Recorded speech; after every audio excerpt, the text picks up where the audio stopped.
നമസ്കാരം പ്രിയപ്പെട്ട പ്രേക്ഷകരെ. ഏതായാലും ലോക്സഭാ തെരഞ്ഞെടുപ്പ് അടുത്തെത്തിയിരിക്കുകയാണ്. ഒരു സംശയമുണ്ട്, കോൺഗ്രസിനെ കുറിച്ചാണ്. കോൺഗ്രസിൻ്റെ ശവപ്പെട്ടിയിലെ അവസാന ആണിയാവുമോ ഈ തെരഞ്ഞെടുപ്പ്? സംശയമുണ്ട്. കോൺഗ്രസിനെ കാണുമ്പോൾ എനിക്ക് ചില കാര്യങ്ങൾ ഓർമ്മ വരികയാണ്. അവസാന ശ്വാസം ആയാസപ്പെട്ട് വലിച്ച് മരണം കാത്ത് കിടക്കുന്ന നാട്ടുകാരും വീട്ടുകാരും കൈയൊഴിഞ്ഞ ഒരു പടുവൃദ്ധനെയാണ് ഇന്നത്തെ കോൺഗ്രസ് ഓർമ്മിപ്പിക്കുന്നത്. ഇടിഞ്ഞു പൊളിഞ്ഞു വീഴാറായ കെട്ടിടത്തിൽ പഴയ പ്രതാപത്തിൻ്റെ ഓർമ്മകൾ പോലെ തൂങ്ങിയാടുന്ന മാറാനകൾ, തിന്നും കുടിച്ചും വ്യഭിചരിച്ചും കാലം പൊക്കിയ കാർന്നവന്മാർ, കിട്ടിയ കഴുക്കോലും തൂങ്ങിയാടുന്ന എണ്ണ പറ്റി കെട്ടുപോയ വിലക്കുകളുമായി തറവാട് വിട്ടുപോകുന്ന പഴയ കാർന്നവന്മാരുടെ മക്കൾ ഇപ്പോഴോ എപ്പോഴോ ഇടിഞ്ഞു പൊളിഞ്ഞു വീണുപോയേക്കാവുന്ന അവസ്ഥയിലാണ് കോൺഗ്രസ് 2024 തിരഞ്ഞെടുപ്പിനെ നേരിടുന്നത്.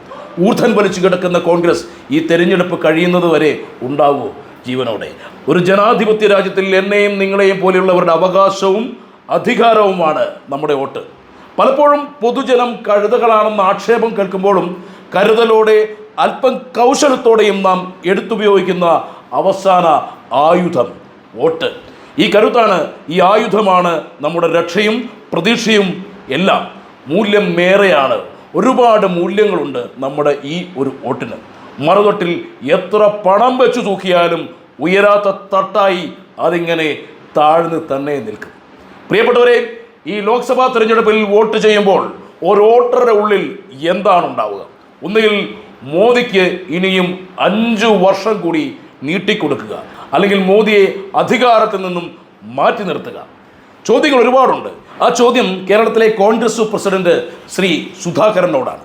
സത്യത്തിൽ കോൺഗ്രസിൻ്റെ അഖിലേന്ത്യാ പ്രസിഡന്റിനോടാണ് ഈ ചോദ്യം ചോദിക്കേണ്ടിയിരുന്നത്. ആളെ കിട്ടാൻ ബുദ്ധിമുട്ടായതുകൊണ്ട് തൽക്കാലം സുധാകർജി മതി എന്ന് കരുതുന്നു. പ്രിയ സുധാകർജി, എനിക്ക് ഉറപ്പുണ്ട് ഈ തെരഞ്ഞെടുപ്പിൽ ഞാൻ അരിവാൾ ചുറ്റിക നക്ഷത്രത്തിൽ വോട്ട് ചെയ്താൽ ആ ആൾ ജയിക്കുകയാണെങ്കിൽ ലോക്സഭയിൽ CPM MP ആയി തന്നെ ഉണ്ടാവും. താമരയിൽ വോട്ട് ചെയ്താലും അതുണ്ടാവും. അങ്ങനെ ഒരു ഉറപ്പ് കേരളത്തിൽ മത്സരിക്കുന്ന 16 കോൺഗ്രസ് സ്ഥാനാർത്ഥിമാർക്ക് താങ്കൾക്ക് നൽകാൻ കഴിയുമോ? ആദ്യം താങ്കളിൽ നിന്ന് തന്നെ തുടങ്ങാം. ഞാൻ ചിലപ്പോൾ BJPയിലേക്ക് പോയേക്കാമെന്ന ഒരു സൂചന താങ്കൾ ഒരിക്കൽ പറഞ്ഞ ഓർമ്മയുണ്ടാവും, അല്ലെങ്കിൽ അതേപോലൊരു വാചകം. താങ്കൾ ജയിച്ചാൽ എന്താണ് സുധാകർജി ഈ ഒരു ഉറപ്പുള്ളത്? താങ്കൾ കോൺഗ്രസ് MP ആയി തന്നെ സത്യപ്രതിജ്ഞ ചെയ്യുമെന്ന്. തിരുവനന്തപുരത്ത് മത്സരിക്കുന്ന വിശ്വപൗരൻ ചാഞ്ഞും ആടിയും ചാഞ്ചാടിയും നിൽപ്പ് തുടങ്ങിയിട്ട് ആള് കുറേയായി. കരുണാകരൻ്റെ മകൾ പത്മജിയുടെ സഹോദരൻ മുരളീധരൻ്റെ ഉറപ്പിന് അത്ര ഉറപ്പില്ലെന്ന് ചരിത്രം നമ്മളെ പലവട്ടം പഠിപ്പിച്ചിട്ടുണ്ട്. ഗീതാപാരായണം നടത്തുമെങ്കിലും ആളും ചാടാം ചായ. ചുക്കിനും ചുണ്ണാമ്പിനും ഗുണമില്ലാത്ത പത്തനംതിട്ടയിലെ ആൻഡോ ആൻ്റണി, സുകുമാര കലകളിൽ താല്പര്യമുള്ള മാവേലിക്കരയിലെ കൊടുക്കുന്നിൽ സുരേഷ്, കുന്നയിൽ ശാന്തയുടെ മാസപ്പടി പുസ്തകത്തിൽ പേര് വന്ന എറണാകുളത്തെ ഈടൻ ചേട്ടൻ. പേരെടുത്ത് പറയാൻ തുടങ്ങിയാൽ ഇപ്പോൾ മത്സരിക്കുന്ന എല്ലാവരും ഉണ്ടാവും ചെയ്യും ചാടാനായിട്ട്. നമ്മുടെ അന്തരിച്ച ഉമ്മൻചാണ്ടിയുടെ ഭാര്യ കഴിഞ്ഞ ദിവസം ചങ്കുപൊട്ടി പറയുന്നത് കേട്ടു, വളരെ വിഷമത്തോടെ പറയുന്നത് കേട്ടു, വെട്ടി നുറുക്കിയാലും ഞാനും മക്കളും BJPയിലേക്ക് പോവില്ലെന്ന്. എന്തൊരു ഗതികേടാണ് സുധാകർജി ഇതൊക്കെ. അവരുടെ വിലാപം കേട്ടാൽ ഒരു കാര്യം മനസ്സിലാവും, അവർ വാതിൽ അടച്ചതല്ല, തുറന്നിടുകയാണ് ചെയ്തതെന്ന്.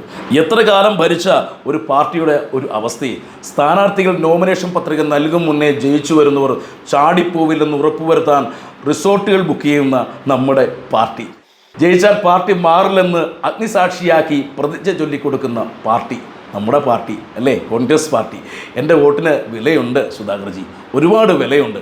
മോൺസൺ മാവുങ്കലിൻ്റെ നിധിശേഖരത്തിലെ വിലയില്ലാ വിഗ്രഹങ്ങളുടെ വിലയല്ല സുധാകർജി. എൻ്റെ ആത്മബോധത്തിൽ എന്നെ ഞാനായി നിർത്തുന്ന എൻ്റെ തീരുമാനങ്ങളുടെ, എൻ്റെ മാത്രം ശരികളുടെ വില, അത് ആര് വിളിച്ചാലും കൂടെ പോകുന്ന തെരുവ് പട്ടികളുടെ സ്വഭാവമുള്ളവർക്ക് ഞാൻ എങ്ങനെ കുത്തും, എങ്ങനെ നൽകും സുധാകർജി? പറ്റില്ല ജി. ആദ്യം നിങ്ങൾക്ക് നട്ടെല്ല് നിവർത്തി നിൽക്കാൻ പഠിക്കണം. ഞാൻ വിൽപ്പനയ്ക്ക് എന്ന് നെറ്റിയിൽ എഴുതി വെച്ചിരിക്കുന്ന സ്റ്റിക്കർ അങ്ങ് ആദ്യം എടുത്ത് മാറ്റണം. ഒരു കാര്യം കൂടി താങ്കളടക്കം പലരും ഇപ്പോഴേ വിളിച്ചു പഠിച്ച് തുടങ്ങിക്കാണുമെന്ന് ഉറപ്പുണ്ട്. റൈഹാൻ ജി, മിരിയ മാഡം. അപ്പോൾ ആദ്യം ചോദിച്ച ചോദ്യം വീണ്ടും ഞാൻ ചോദിക്കുകയാണ്, നിങ്ങൾ ജയിച്ചാൽ കോൺഗ്രസ്സുകാരായി തന്നെ സത്യപ്രതിജ്ഞ ചെയ്യുമോ? ജനത്തിന് അറിയാനുള്ള ആഗ്രഹമാണ്. ജനത്തിൻ്റെ ഒരു പ്രതിനിധിയായി ഞാൻ ചോദിക്കുകയാണ്, ഉത്തരം വേണം ജി. കാരണം എൻ്റെ വോട്ടിനും ഇവിടുത്തെ ഓരോ ആളുകളുടെയും വോട്ടിന് വിലയുണ്ട്. ഞാൻ ജീവിക്കുന്ന ഈ ഇന്ത്യയുടെ, നമ്മുടെ നാടിൻ്റെ വില. ആരാണ് എപ്പോഴാണ് ഇനി ബാക്കി ഉണ്ടാവുക എന്നൊരു ഉറപ്പുമില്ല ഒരു തറവാട്. ഇന്നലെ ഒരുത്തൻ കോൺഗ്രസിലെ ഇളമുറ തമ്പുരാൻ്റെ അച്ഛനാരെന്ന് സംശയം പ്രകടിപ്പിച്ചു. എന്നിട്ടും അവനോട് നീ ആരടാ എന്ന് ചോദിക്കാനുള്ള അണ്ടിക്കുറപ്പുള്ള ഒരുത്തരം ഇല്ലാതെ പോയല്ലോ ജി ഈ പാർട്ടിയിൽ. എന്തൊരു മോശമാണ്. ഉത്തരം പറയണം സുധാകർജി. വന്ധ്യംകരിക്കപ്പെട്ട ഒരു പറ്റം നപുംസകങ്ങൾ കൂടൊഴിയാതെ കൂട്ടുകൂട്ടിയ കോൺഗ്രസിന് ഞാൻ എന്തിൻ്റെ ഉറപ്പിൽ വോട്ട് ചെയ്യും? നിങ്ങളിൽ ഒരാൾ പോലും നിങ്ങളായി ഒരു കോൺഗ്രസ്സുകാരനായി നിലനിൽക്കുമെന്ന് എനിക്ക് യാതൊരു ഉറപ്പില്ലാത്തതിനാൽ ഞാൻ എങ്ങനെ നിങ്ങൾക്ക് എൻ്റെ വോട്ട് കുത്തും? നിങ്ങളുടെ ശവപ്പെട്ടിൽ അടിക്കാനുള്ള ആണിയും വാങ്ങി നിങ്ങൾ ഇരിക്കുന്നുണ്ടല്ലോ സുധാകർജി. ഒരുപാട് നന്ദി.